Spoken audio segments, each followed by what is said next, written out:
çağılgan, күмүштөн мөңгү жамылган. Койнунан булут таралап, төшүнө жылдыз тагынган. Кыр кезип кырда жашашып, кылымга аты таанылган.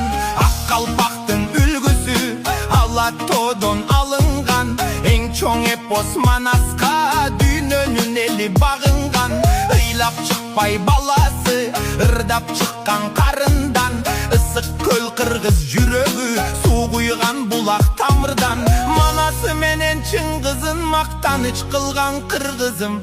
Дал ошо мен садаган ой каныңда.